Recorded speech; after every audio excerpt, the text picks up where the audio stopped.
ये एनिमे उस बच्चों के समूह से शुरू होता है जो हीरो बनने की विश रखते हैं। जब वे बड़े होते हैं तो वे ट्रेजर हंटर बनना चाहते हैं। दुनिया भर में ट्रेजर की तिजोरियों का दौरा करते हैं और वेल्थ और ग्लोरी प्राप्त करते हैं। उनका एक गोल है दुनिया में सबसे अच्छे हीरो बनना। एक दिन वे सभी रॉयल कैपिटल जिया जाएंगे। कुछ टाइम बाद हम एक यंग पर्सन से मिलते हैं जिसका नाम क्रे है, जो सड़क पर बारिश में अकेला चलता हुआ दिखाई देता है। इस समय हम सीखते हैं कि ट्रेजर हंटर्स रॉयल कैपिटल में हीरोज माने जाते हैं। वे दुनिया भर में ट्रेजर की तिजोरियों के रूप में जाने जाने वाले विभिन्न रूइंस की यात्रा करते हैं। इसके अंदर छिपी हुई आर्टिफैक्ट्स को इकट्ठा करना एक ऐसा काम है जहां वे गोस्ट्स नामक मॉन्स्टर से लड़ते हुए अपनी जान जोखिम में डालते हैं, लेकिन बदले में कोई भी इमेंस वेल्थ और ग्लोरी प्राप्त कर सकता है।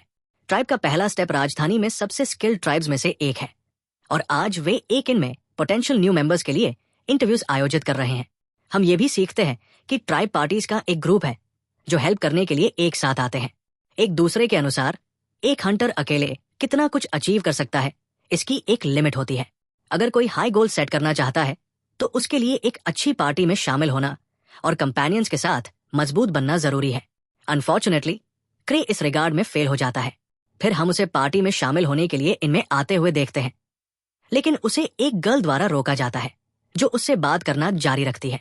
वो खुद को रोआ रॉन्ग के रूप में पेश करती है और मेंशन करती है कि उसे हाल ही में लेवल 3 में प्रमोट किया गया है। वो खुद को क्रे के रूप में पेश करता है। रोआ उसे बताती है कि वो अब तक अकेले काम कर रही थी, लेकिन ट्रेजर को हैंडल नहीं कर पाई। वॉल्ट ने व्हाइट वुल्फ डेन को बुलाया। ग्रेग नामक गार्डियंस में से एक ने उसकी बात सुनी और उसका मजाक उड़ाया कि उसने व्हाइट वुल्फ डेन में इन्फिल्ट्रेट करने का प्रयास किया, जबकि लेवल 3 का क्लेम है कि ये उसके जैसे एमेच्योर हंटर्स के लिए प्लेस नहीं है।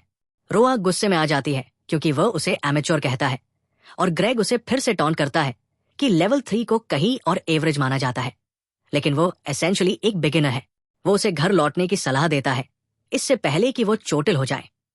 ये रोआ को और भी गुस्सा दिलाता है और वह उससे फाइट करने का डिसीजन करती है। अपनी स्वॉर्ड खींचती है उस पर वार करने के लिए। फिर गार्ड आता है और उन्हें झगड़ा बंद करने का ऑर्डर देता है, चेतावनी देता है कि वे अपने ट्राइब में शामिल होने का कोई भी चांस खो देंगे। उसके बाद क्रे और रोआ मधुशाला में प्रवेश करते हैं। जब रोआ कई हंटर्स को देखती है तो वो हैरान हो जाती है क्योंकि वो पहले कभी ऐसी जगह नहीं गई थी। क्रे उसे बताता है कि ये उसकी 5वीं ट्रिप है। वो खुद को सोचता है कि स्किल ही हंटर्स के लिए सब कुछ है। टैलेंटेड लोग तुरंत नाम कमा सकते हैं और रैंक में ऊपर उठ सकते हैं, जबकि टैलेंट के बिना वाले कुछ अपॉर्चुनिटीज को पकड़ते हैं जो उनके रास्ते में आते हैं।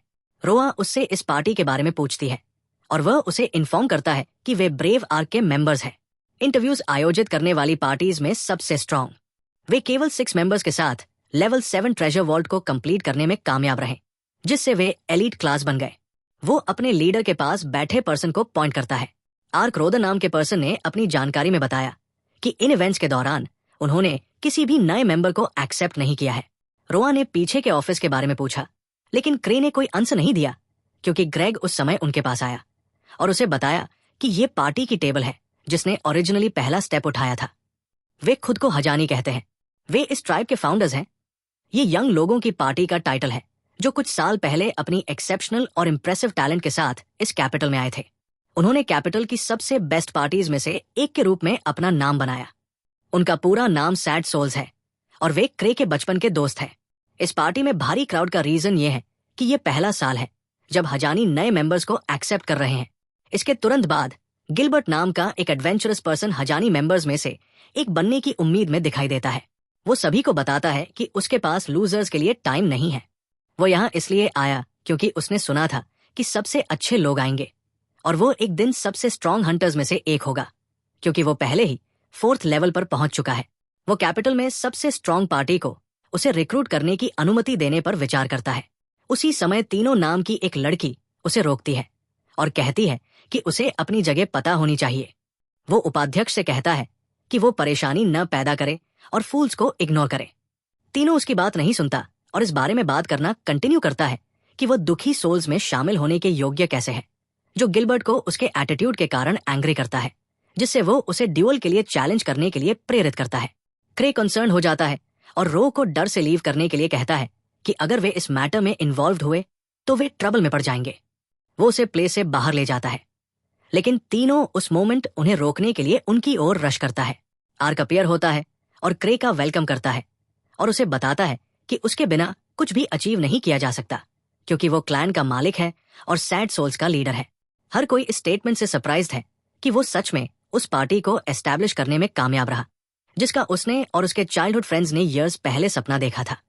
जब वे कैपिटल पहुंचे थे, उन्होंने क्विकली शुरुआती लोगों के लिए सूटेबल ट्रेजर वॉल्ट्स को फिनिश कर दिया और इजीली मॉन्स्टर्स को डिफीट कर सकते थे, जिसमें सभी ने पार्ट लिया और ट्रेजर हंटर्स बन गए।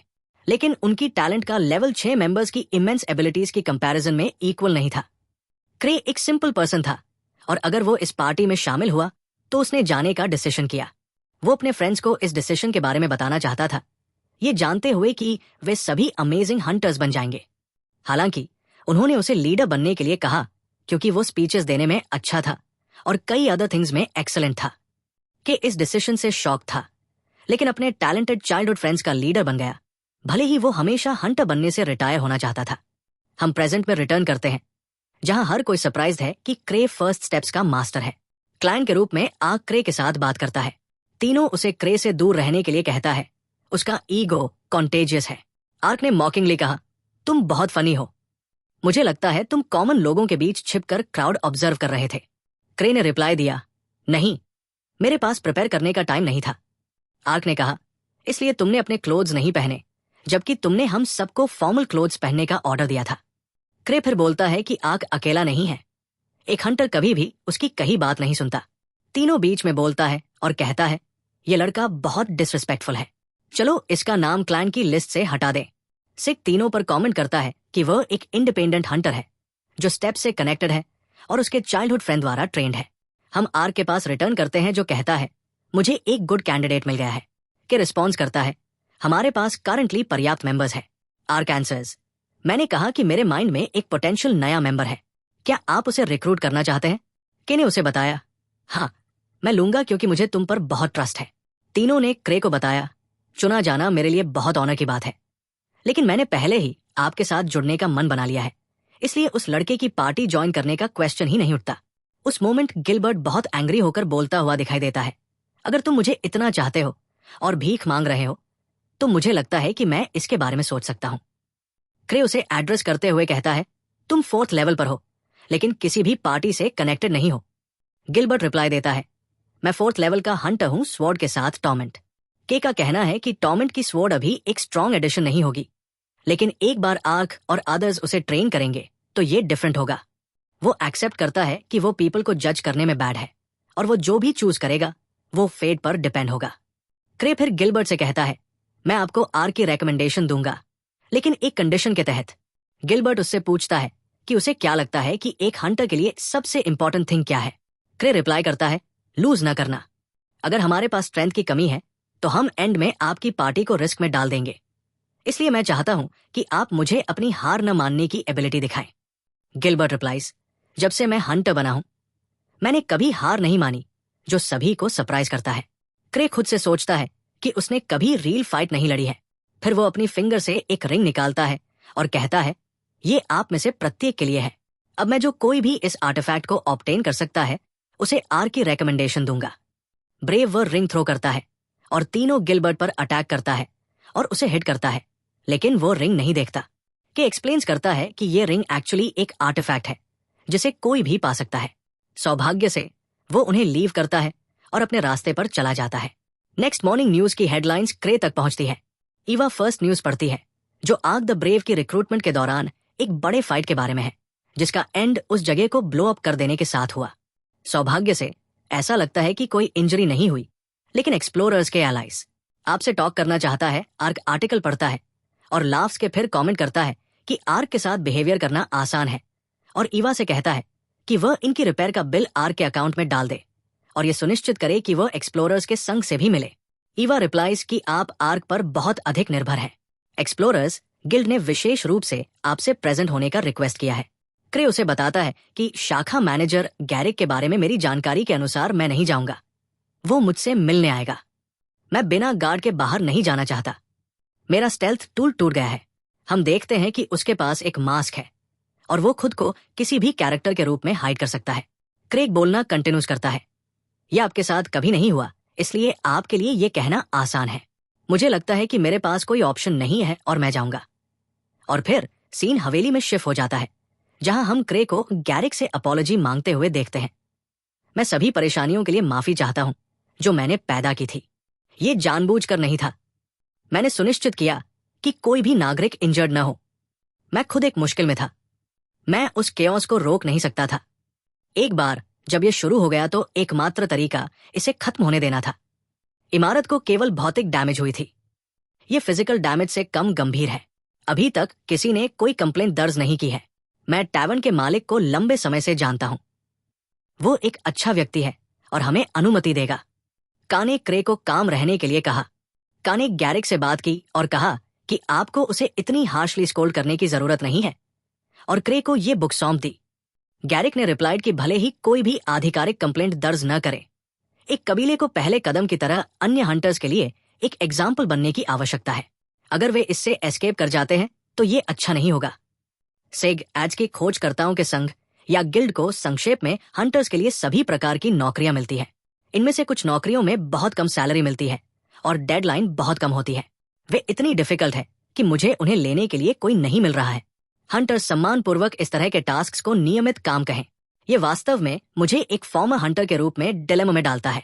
आप शुरली समझते हैं कि आपने मेरे लिए बहुत कुछ किया है, लेकिन अगर आप मुझे ऐसा कहने की अनुमति देते हैं तो इस बार हमारी मिस्टेक इतनी भी बुरी नहीं थी। काना रिप्लाइज, मुझे लगता है कि उकसाने में आपकी स्किल एक और लेवल पर पहुंच गई है। क्रे कहते हैं, मैं एक आसान टास्क चुनने की ट्राई करूंगा और इसे आर्क को सौंप दूंगा, और आखिरकार उसे वो मिल जाता है जो वो चाहता है। ये एक बॉडी रिट्रीवल मिशन है। ये एक रेस्क्यू टास्क है और इसे हल्के में नहीं लिया जाना चाहिए। काना गैरिक से टॉक्स करती है और कहती है, क्रे एनर्जी से भरा हुआ है। वो जवाब देता है, वो ठीक है और कुछ भी नहीं बदला है। उसने सबसे डेंजरस मिशन चुना। क्रेग आर्क को खोजने जाता है, लेकिन वो वहां नहीं है। तीनों कहते हैं कि उन्हें कुछ नोबल्स ने बुलाया था और कहा कि वो कुछ समय के लिए चले जाएंगे। उसे रिंग दिखाते हुए और कहते हुए कि मैं नहीं चाहता कि कोई आपकी रिंग को छुए। क्रे मेंशंस करता है कि उसे एक मिशन मिला है। एक्सप्लोरर्स, ऑर्गेनाइजेशन और कागज उसके हाथ से गिर जाता है। उसके बाद हम क्रे को तीनों को जंजीरों में जकड़ते हुए देखते हैं और कहते हैं, ये मेरे जीवन का सबसे बड़ा शौक है। मेरा सॉफ्ट हार्ट चकनाचूर हो गया है। मैंने कभी नहीं सोचा था कि तुम इतना भयानक काम करोगे। मुझे बिट्रेड किया गया। उसने जवाब दिया, मैंने तुम्हें कभी बीट्रे नहीं किया। मैंने सस्ती चालें नहीं चली। उसने बताया कि वो उसके साथ आइसक्रीम खाने जाना चाहती थी, लेकिन वो उसे ये भयानक नियमित काम करने के लिए मजबूर करता है। ये अनप्रेसिडेंटेड है। कॉम्पनसेशन न्यूनतम है और कॉन्ट्रैक्ट अवधि बहुत लंबी है। मुझे इसमें एक भी चीज नहीं मिल रही है। मैं अभी भी चौथे स्तर पर हूं। मेरे लिए अकेले 5 लोगों को बचाना इम्पॉसिबल है। मुझे पता है कि आप हमें इन मिशंस पर भेजते हैं जहां हम सभी को स्ट्रांग बनाने के लिए मौत का सामना करना पड़ता है, लेकिन कृपया कठोर ट्रेनिंग को ज्यादा न करें। वो उससे कहता है, तुम अकेले नहीं जाना चाहती। ये व्हाइट वुल्फ डेन में है। ये एनीम के आज के एपिसोड का समापन करता है। आने वाले एपिसोड्स के लिए बने रहें और न भूलें सब्सक्राइब करें, और सभी नवीनतम अपडेट्स प्राप्त करने के लिए बेल आइकन को एक्टिवेट करें। नवीनतम एनीम एपिसोड क्राई और उसके दोस्तों के साथ शुरू होता है, क्योंकि वे एक्सप्लोरर्स एसोसिएशन में अपना नाम दर्ज करने के लिए राजधानी की ओर बढ़ते हैं, जो ट्रेजर हंटर्स का मुख्यालय है। क्राई इस कदम को उठाने के बारे में बेहद नर्वस है, क्योंकि वो ऐसा नहीं करना चाहता है और घर वापस जाना चाहता है। हालांकि उसके दोस्त उसे अपना नाम दर्ज करने के लिए एसोसिएशन में प्रवेश करने के लिए मजबूर करते हैं। फिर हम देखते हैं कि लूक संघ में एंटर करता है और दावा करता है कि वह दुनिया का सबसे महान स्वॉर्ड्समैन है। उसकी फ्रेंड लिज उसे ऐसा न करने के लिए मना करती है और कहती है कि उसके लिए अकेले स्पॉटलाइट चुराना सही नहीं है, क्योंकि वो भी दुनिया की सबसे बड़ी थीफ है। वे दोनों ट्रेजर के लिए रजिस्ट्रेशन कराने वहां पहुंचे हैं। हंटर उनके बिहेवियर से परेशान हो जाता है और कहता है कि वे उसका नाम लेना बंद करें। फिर वो रिसेप्शनिस्ट से पूछता है कि क्या वे उनके जैसे पागल बिगिनर्स को स्वीकार करते हैं। रिसेप्शनिस्ट जवाब देता है कि वे किसी को भी स्वीकार करते हैं, लेकिन उन्हें अपनी पार्टी नेम और उसका सिंबल रजिस्टर करने की आवश्यकता है। रो एक पल के लिए अपनी पार्टी के नाम के बारे में सोचता है, क्योंकि उन्होंने पहले इस पर विचार नहीं किया था। रिसेप्शनिस्ट समझाता है कि पार्टी नेम और सिंबल उनके कोर वैल्यूज को रिप्रेजेंट करेंगे, इसलिए उन्हें कुछ रैंडम नहीं चुनना चाहिए। रो ऐसा नाम नहीं चाहता जो सिर्फ पावर का संकेत देता हो, और वह अपने फ्रेंड्स को यह भी दिखाना चाहता है कि वह लीडर है। वो अपनी पार्टी के लिए सैड सोल्स नाम चुनता है और सिंबल के लिए वो खोपड़ी जैसी कोई चीज चुनता है। उसके फ्रेंड्स चौंक जाते हैं क्योंकि उन्हें लगता है कि ये नाम लोगों को ये विश्वास दिलाएगा कि वे एक एंटी सोशल पार्टी है। क्राई उन्हें बताता है कि अगर वे इस नाम का इस्तेमाल नहीं करते हैं तो वो एक्साइटेड महसूस नहीं करेगा, और अगर उन्हें ये पसंद नहीं है तो वो पार्टी छोड़ देगा। उसके फ्रेंड्स उसे जाने से मना कर देते हैं और नाम पर सहमत हो जाते हैं। इस तरह सैड सोल्स पार्टी का जन्म होता है। इसके बाद हम प्रेजेंट में लौटते हैं, जहां क्राई तीनो और ग्रेग से मिलता है। ग्रेग क्राई से पूछता है कि क्या वो सच में फुटस्टेप्स क्लैन का ओनर है, जिस पर क्राई जवाब देता है कि वह है। फिर उन्हें एहसास होता है कि क्राई को 1000 ट्रिक्स के नाम से भी जाना जाता है। तीनों उन्हें बताता है कि अब उन्हें अपने लीडर्स ग्रेटनेस को समझना चाहिए। हम सीखते हैं कि 1000 ट्रिक्स नाम सैड सोल्स एसोसिएशन में क्राई को लीडर के रूप में दिया गया दूसरा टाइटल है। हंटर्स जो एक निश्चित स्तर की फेम और स्टेटस प्राप्त करते हैं, उन्हें विशेष नेम्स दिए जाते हैं और वे सेलिब्रिटीज की तरह पूजनीय बन जाते हैं। गिलबर्ट क्राई पर गुस्सा हो जाता है और उसे बताता है कि वो कैपिटल में सबसे शक्तिशाली है और मांग करता है कि वो तुरंत वहां से चला जाए। तीनों उसे बताती है कि उसे दूसरों से बात करते समय इतना केयरलेस नहीं होना चाहिए। फिर वो क्राई से कहती है कि वो उसके साथ काम नहीं कर पाएगी। क्राई उसे काम डाउन करने के लिए कहता है और फिर वो एक्सप्लोरर्स को इन्फॉर्म करता है कि अब उन्हें सब कुछ पता है।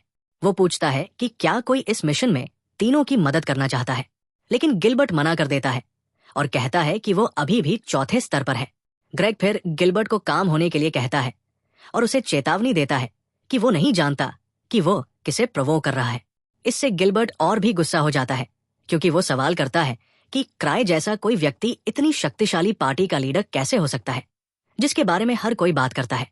क्राई उसे इग्नोर करता है और ग्रेग से पूछता है कि क्या वो उनके साथ शामिल होगा। ग्रेग पुष्टि करता है कि वह जाएगा।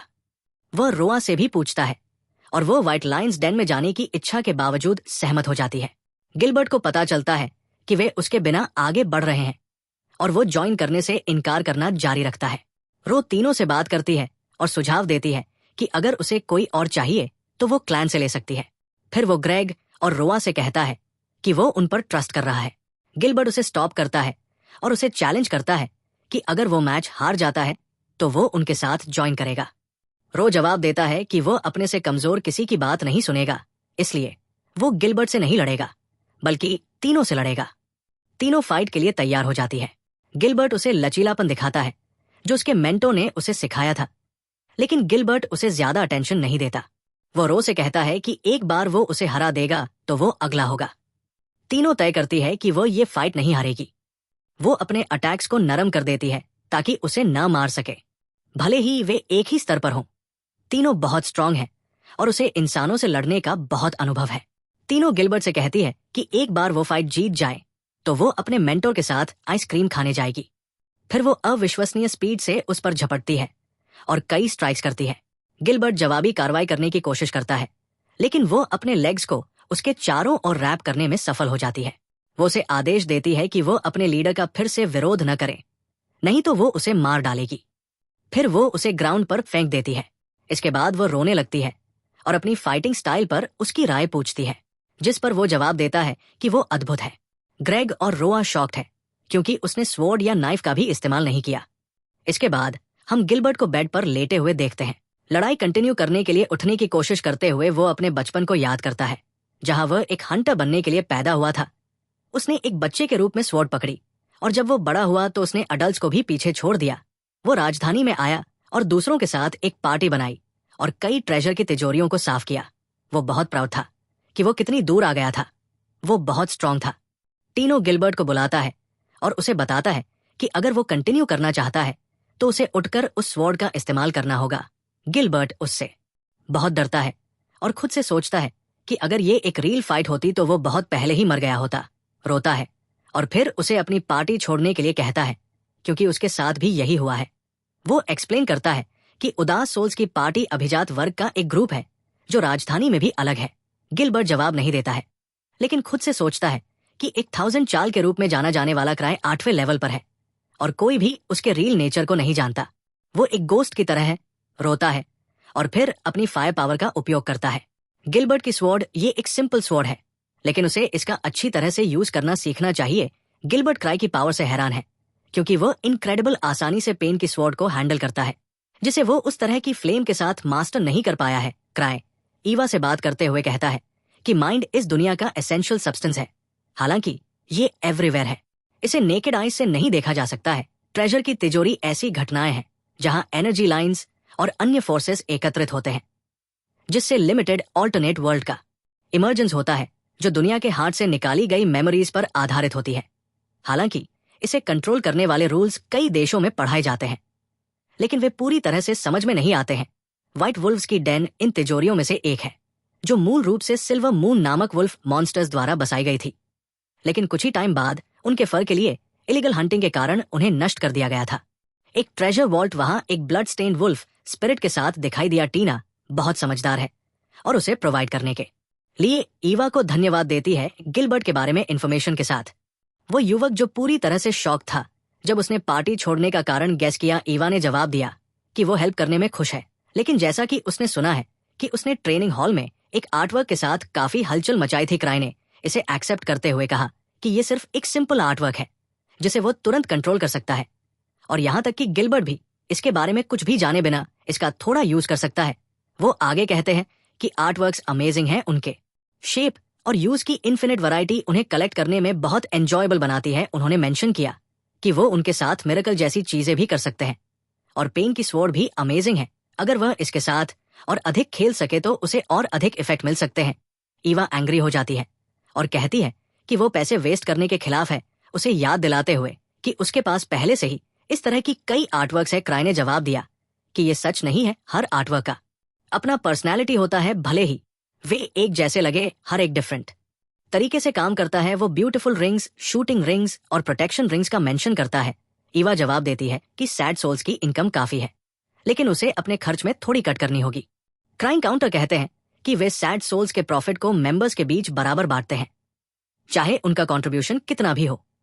फिर सीन कियाना की ओर जाता है, जो कहती है कि वो हंट मिशन पर नहीं जा रही है। लड़का उससे पूछता है कि क्या वो हमेशा उसका ख्याल रखती है। वो बताता है कि नॉर्थ की ओर जाने वाली रोड पर अलेजिडली एक गोस्ट दिखाई दिया है। जब से उन्होंने उसे हराया है, वो एक पावरफुल गोस्ट रहा होगा, और वो थर्ड ऑर्डर के नाइट्स के गेम में आ गया।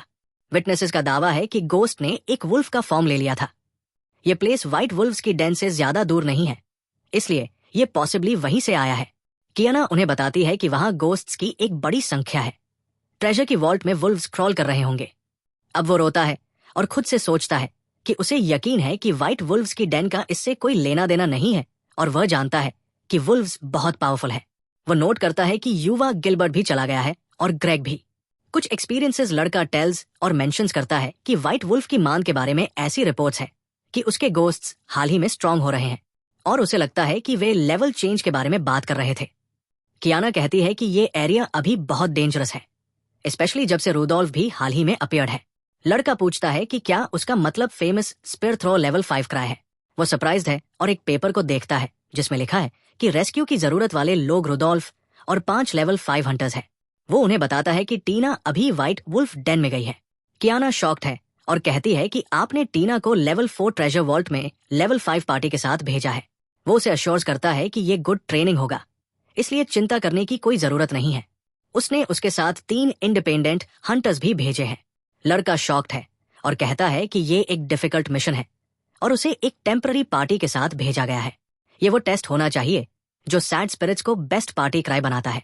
फिर वे टॉकिंग करते हैं और से कि उन्हें अभी कुछ अर्जेंट याद आया, और उसके बाद चला जाता है।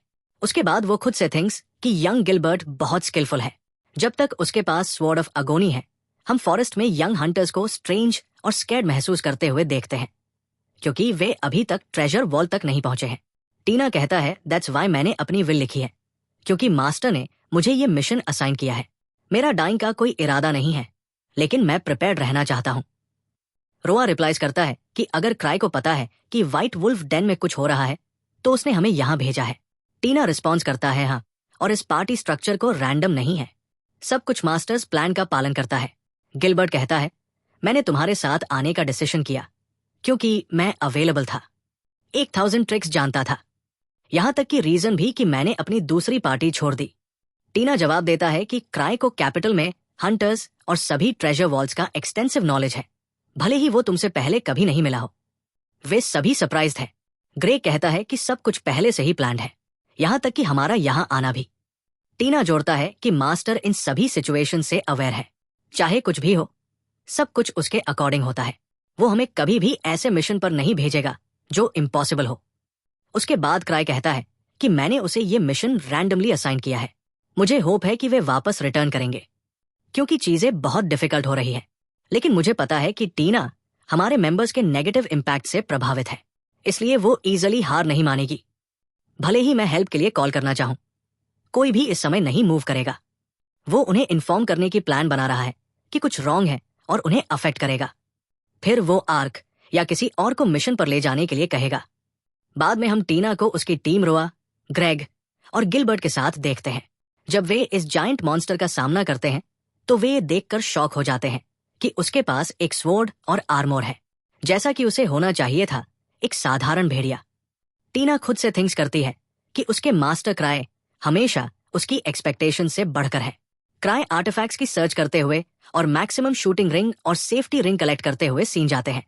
वो उनमें से बहुत से लेता है और लाइब्रेरी से एग्जिट करना चाहता है, लेकिन ईवा उसे स्टॉप्स करती है और पूछती है कि वो वहां क्या कर रहा है और वो अपनी बैग पर क्या क्या सामान ले जा रहा है। वो नर्वसली रिप्लाइज करता है कि वो थोड़ी देर वॉकिंग के बारे में सोच रहा था। ईवा को रियलाइजेस होता है कि क्राई तीनों और उसके फ्रेंड्स ईवी के बारे में बहुत वरीड है, हालांकि ये एक्सपीरियंस पूरी तरह से कैलकुलेटेड है।